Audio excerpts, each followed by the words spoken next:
ख्रिस्तामध्ये माझ्या प्रिय मित्रांनो, आज आपण मरिया देवाची माता किंवा परमेश्वराची आई हा सण साजरा करीत आहोत. वर्षाच्या पहिल्या दिवशी जेव्हा आपण हा सोहळा साजरा करतो, आपण लक्षात आणलं पाहिजे की हा आपल्या ख्रिस्ती धर्मातील माता मरियेच्या बाबतीतील एक सिद्धांत आहे, एक डॉगमा आहे. आणि थोडक्यामध्ये हा सोहळा, हा सण काय आहे हे आपण समजून घेणार आहोत.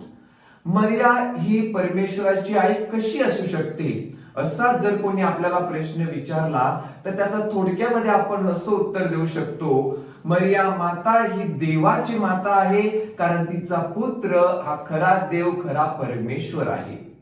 अनेक वेळेला आपण पाहतो की आपले जे इतर ख्रिस्ती भाविक असतात त्यांना ही गोष्ट समजणे फार अवघड जाते.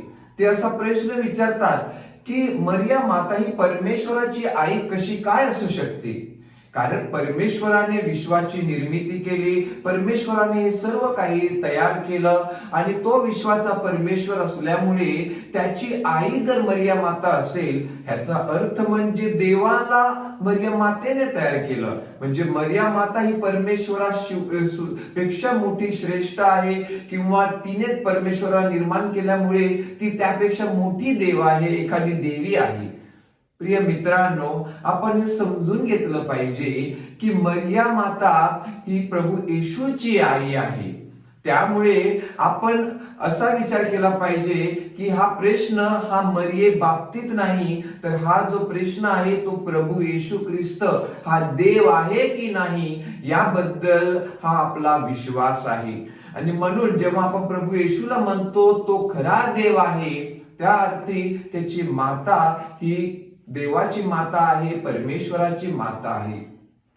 सुरुवातीच्या वेळेला जेव्हा ख्रिस्ती जन्म उदयास आला, तेव्हा प्रभू येशू ख्रिस्त हा कोण आहे हे समजून घेण्यासाठी अनेक असे सिद्धांत मांडण्यात आले, अनेक असे प्रश्न निर्माण झाले. काही लोकांनी असं सांगितलं की प्रभू येशू ख्रिस्त जो आहे तो कधीतरी देव आहे, कधीतरी मनुष्य आहे. आता असं ते का म्हणाले, कारण पवित्र बायबल मध्ये आपण पाहतो काही वेळेला प्रभू रडला, काही वेळेला तो दुःखी झाला, काही वेळेला प्रभूला दुःखाला सामोरे जावं लागले. माणूस कसा रडू शकतो, माणूस कशाला दुःखी होऊ शकतो, आणि म्हणून त्यांनी सांगितलं प्रभू येशू हा खरा माणूस होता. तर काही वेळेला आपण पाहतो की प्रभूने चमत्कार केले, मेलेल्याला उठवले, तो स्वतः मेलेल्यातून पुन्हा उठला, म्हणून असं आपण पाहतो की प्रभू येशू देव होता. कारण ह्या गोष्टी असं मेलेल्याला उठवणे एका मनुष्य करू शकत नाही, एखादा मानव करू शकत नाही, आणि म्हणून तो परमेश्वर होता.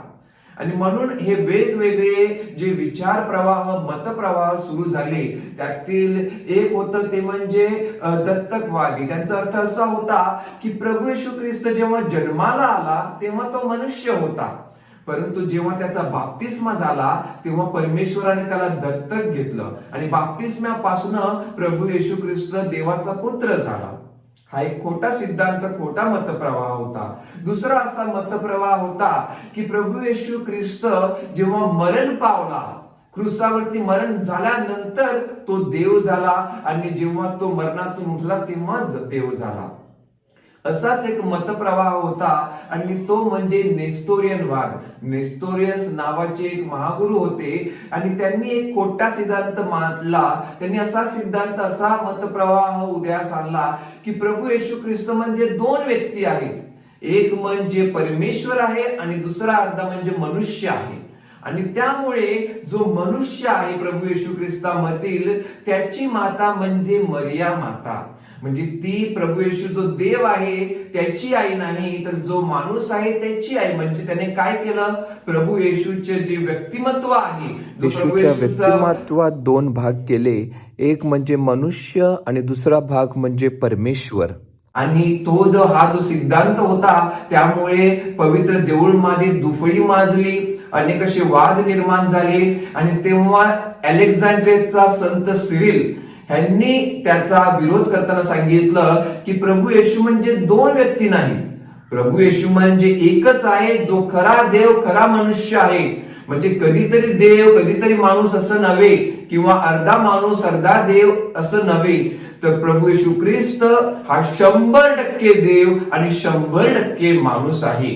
आणि ज्या अर्थी तो 100% देव आणि 100% माणूस आहे, याचा अर्थ त्याची आई माता मरिया ही देवाची माता आहे.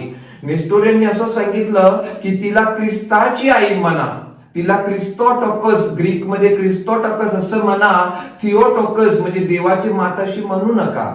परंतु संत सिरिलने आपल्याला शिकवलं आणि ती जी शिकवण होती ती 4व्या शतकामध्ये चर्चने मान्य केली आणि मोठा हा सिद्धांत मांडला की प्रभू येशूची आई माता मरिया ही देवाची माता आहे.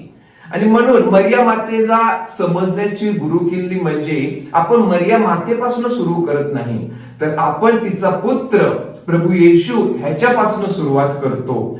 ज्या अर्थी तो खरा देव आहे, 100% देव आहे, त्या अर्थी त्याची आई माता मरिया ही देवाची आई आहे. म्हणून आपण तिला धन्य करत नाही, आपण तिला कृपापूर्ण करत नाही, देव तिला ते दान देतो. देवाने जेव्हा आपला देवदूत पाठवला तेव्हा त्याने म्हटले नमो कृपा पूर्ण मरिये. म्हणून आपण तिला नमो कृपा पूर्ण करत नाही, तर परमेश्वर जो खरा देव आहे तो तिला नमो कृपा पूर्ण करतो. आणि म्हणून माझ्या प्रिय मित्रांनो, जेवढा मान आपण प्रभू येशूचा देतो, ज्या अर्थी तो आपला खरा देव आहे, त्या अर्थी आपण आपल्या मरिया मातेचा आदर करतो, सन्मान करतो. म्हणून तिच्या आयुष्यामध्ये तिला जो मान आहे, जो आदर आहे, जो सन्मान आहे, तो तिच्या पुत्रामुळे तिला मिळालेला आहे. एक मुलगा होता, तो आपल्या शाळेमध्ये मरिया माता किती महान आहे, किती चांगली आहे याविषयी बोलत होता. आणि तो दुसऱ्या मुलांना असं सांगत असताना त्याच्या शिक्षकांनी ते ऐकलं आणि शिक्षकांनी त्या मुलाला सांगितलं, अरे बाळा, सर्व आई या जगामध्ये समान असतात. तुझ्यासाठी तुझी आई, माझ्यासाठी माझी आई आणि ही मरिया आई, जी मरिया माता ज्याविषयी तू बोलत आहे, त्या सर्व समान आहेत. मग तिच्याविषयी तू इतकं का बोलतोयस? आणि त्या मुलाने सांगितलं, सर तुम्ही बरोबर म्हणताय, सर्व आई या समान असतात. मरिया माता किंवा तुमची आई किंवा माझी आई या सर्व समान आहेत, परंतु त्या मातेचे जे पुत्र आहेत, म्हणजे तुमच्यामध्ये आणि माझ्यामध्ये आणि तिचा पुत्र जो प्रभू आहे, जो देव आहे, आपल्यामध्ये फार मोठा फरक आहे. म्हणून आपली मरिया माता सर्वांपेक्षा वेगळी आहे, सर्वांपेक्षा चांगली आहे, कारण तिचा पुत्र तिला महान करतो. आणि म्हणून माझ्या प्रिय मित्रांनो, आजचा हा सण साजरा करीत असताना आपण लक्षात ठेवलं पाहिजे की मरिया माता ही देवाची माता आहे, म्हणून आपल्या सर्वांची माता आहे. आणि आपण हा प्रश्न करू शकतो की माझी माता कशी असू शकते? मरिया माता आपली माता आहे, कारण तिच्या पुत्राने आपल्या सर्वांचा उद्धार केलेला आहे, आपल्या सर्वांना देवपुत्राचे मुलं केलेले आहे, लेकरं केलेलं आहे, आणि त्या अर्थी ती आपल्या सर्वांची आई आहे. आणि म्हणून आज आपण हा सण साजरा करीत असताना आजच्या सणाच्या दिवशी जेव्हा पोप संत बेनेडिक्ट 16वे यांनी जेव्हा आपलं प्रवचन दिलं होतं, तेव्हा त्यांनी असं सांगितलं होतं की परमेश्वराने जे आपल्याला अनेक असे आशीर्वाद दिलेले आहेत, त्यातील पहिला आशीर्वाद म्हणजे पवित्र माता मरिया. आणि म्हणून माझ्या प्रिय मित्रांनो, या मातेचा आपण आदर केला पाहिजे, मातेचा सन्मान केला पाहिजे. ती खरोखर परमेश्वराची, देवाची माता आहे, कारण आपला प्रभू येशू खरोखर देवाचा पुत्र, तो देव आहे. आणि म्हणून आपण या मातेचा सन्मान करूया. आजच्या या वर्षाची सुरुवात करत असताना या मातेच्या मध्यस्थीने आपण पवित्र व्हावे, परमेश्वराच्या जवळ यावे आणि चांगले आयुष्य जगावे, म्हणून आपण प्रार्थना करूया. आमेन.